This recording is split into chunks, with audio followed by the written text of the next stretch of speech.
Hello, people, I'm Takaeder. And as you all know, in Roblox Forsaken, you can be either a killer or survivor.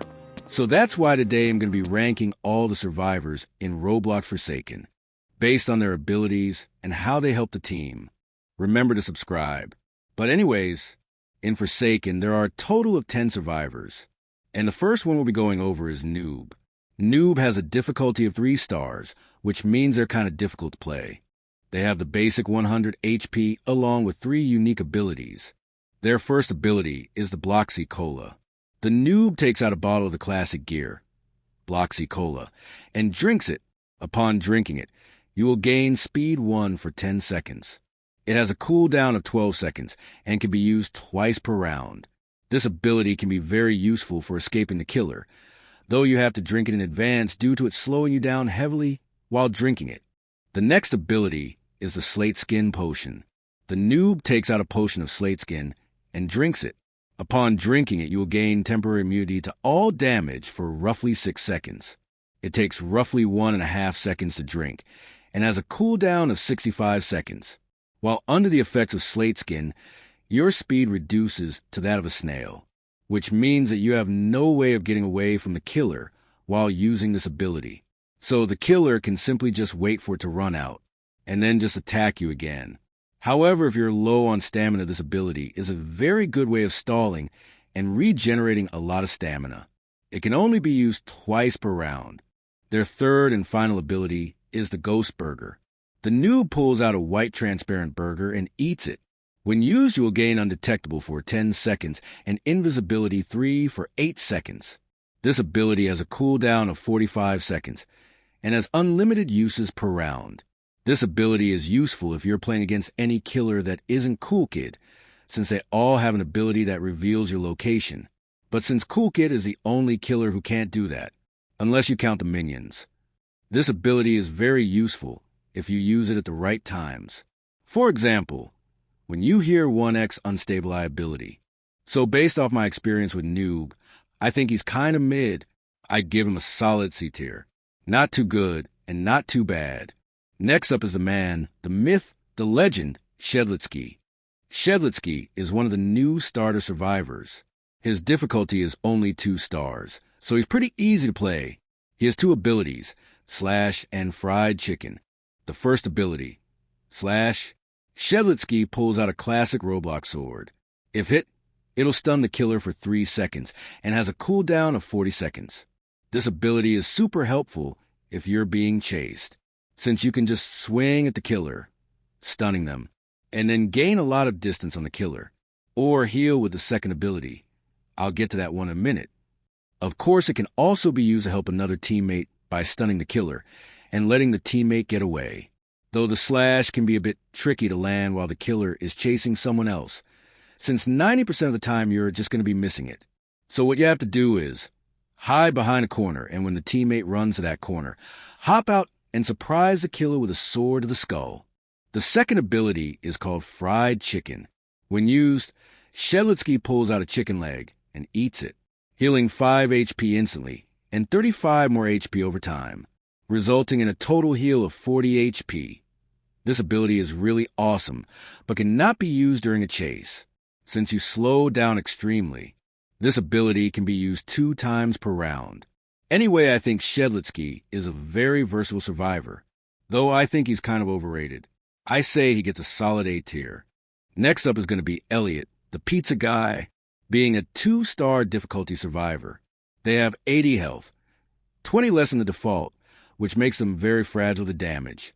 1 behead combined with a gashing wound will kill an Elliot. Elliot has 2 abilities, Pizza and Rush Hour. Their main ability, Pizza Throw. Elliot throws a pizza in front of them, healing any survivor who walks over for 35 HP. This amount of HP heals increases by 5% per generator done by the Elliot, capping out at 25%, which means you can heal a max of 44 HP per pizza. That's a lot, though the healing is decreased by 15% for each Elliot in-game. The ability cooldown is 45 seconds, so it is pretty spammable. Unfortunately, you cannot heal yourself with this ability. The next ability is Rush Hour. When used, You'll gain speed 3 for 3 seconds, allowing you to get a lot of distance on the killer. An easy getaway. This ability has one charge, but can be refilled by healing another teammate with the pizza. He also has a passive ability. When a survivor gets damaged, their location will be revealed to the Elliot.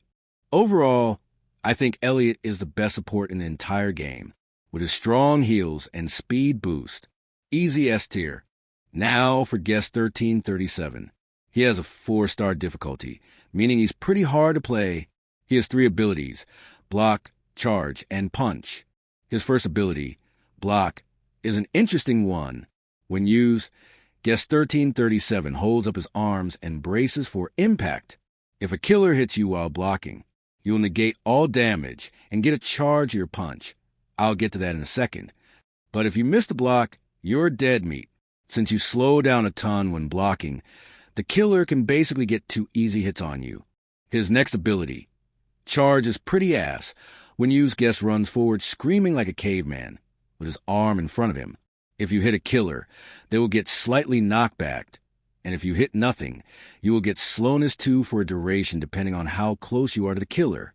His third and final ability, punch, can only be used once you've hit at least 1 block to gain a charge. Unfortunately, you can only have 1 punch charge at a time. When used, guest charges up his fist and lunges forward, delivering a savage punch to the killer's skull, stunning them for 2 seconds. But if you block and then punch right after, aka parry, the punch will come out much faster and stun the killer for 3.5 seconds. Guest is good, but not as consistent as Shedlitsky. A tier. Next up is Builderman, David Bazuki himself. Builderman has 2 abilities, Sentry and Dispenser. First up is the Sentry. Builderman crouches down and starts building a sentry for 6 seconds. The sentry will start shooting at the killer if they're in range, inflicting slowness 2 as long as it's shooting. The sentry has 30 HP, meaning most killers can 2-shot it. This ability is very useful for helping yourself or any teammates, or just genuinely stalling the killer. Next ability is the Dispenser. Builderman crouches down while building the dispenser. It takes roughly 3 seconds to build it. The dispenser heals any survivor close to it 1 HP every second. If the dispenser is well hidden, then it can be very effective at healing. But if not, then the killer will just find it and destroy it. The dispenser has 10 HP, meaning it gets 1 shot by all killers. Builderman is good, but not the best. Slowness and healing. B tier. Next up is Taff. Taff is a support character with a 2-star difficulty, 90 HP, and a cool design. Taff has 2 abilities, Tripwire and Subspace Trip Mine. First one, Tripwire. When activated, you crouch down and place the 2 sticks of the tripwire individually. You can make it as long as you want, but there cannot be anything blocking the 2 points. If the killer walks over the tripwire, they get inflicted with slowness 2 for 5 seconds, and their location will be revealed to every survivor. If the killer spots the tripwire, they can simply M1 at one time and destroy it, thus negating all effects. The string itself is pretty transparent and hard to see, but the sticks/points are really easy to see, so make sure to hide them behind a wall or something. The next ability is the Subspace Trip Mine. When activated, pull out the classic Roblox gear, Subspace Trip Mine, and throw it in front of you. If the killer walks in range of it, they get inflicted with Subspace 3 for 5 seconds and Helpless 1 for 5 seconds. But if the killer sees the trip mine, they can simply avoid it or just punch it, inflicting them with just subspaced. If you yourself is in the range, you'll get the same effect inflicted. Overall, I'd give Taff a C tier. He's not really necessary to the team. Plus, his traps don't really do much. And as a support, he's pretty bad. Now for 007 and 7, my main. 07 has 3 abilities, Clone, Cool GUI, and Injection. 07 has the basic 100 HP, and has a burger on his head. 07 is a survivalist, the best one at that, and does it really well. His first ability, Clone. 07 sends out a clone, with the goal being to trick the killer into thinking it's the real one. 07 himself gains Undetectable 1, and invisibility 4 for 5 seconds. This ability has a cooldown of 27 seconds. This ability is best used around corners where the killer's sight is blocked. The clone's behavior can be changed with his third ability, Inject, with the options Aimless, where the clone walks around. Well, aimlessly. Pathfind, where the clone runs towards a further survivor spawn point. Cursor, where the clone follows the player's cursor. His final ability, Cool GUI. When used, he stands still for 6 seconds using the Cool GUI, the one that the real Cool Kid hacker used. And after the 6 seconds, he teleports to the furthest away survivor spawn point. If he is hit while using this ability, the teleport will be canceled. It has a cooldown of 50 seconds. This ability is huge. It's absolutely insane in Last Man Standing. Being able to teleport away from the killer. The duration of it is even long enough for LMSESP to end. O7 has no real way of supporting the team or stun the killer. The only thing they can do, and are intended to, is hide from the killer, and if being chased, hopefully trick the killer with the clone. S tier, no bias at all what you're talking about. Up next is Chance, the guy with the biggest gambling addiction. Let's go gambling! Their difficulty is literally just a slot machine, because, well, he's very luck-based.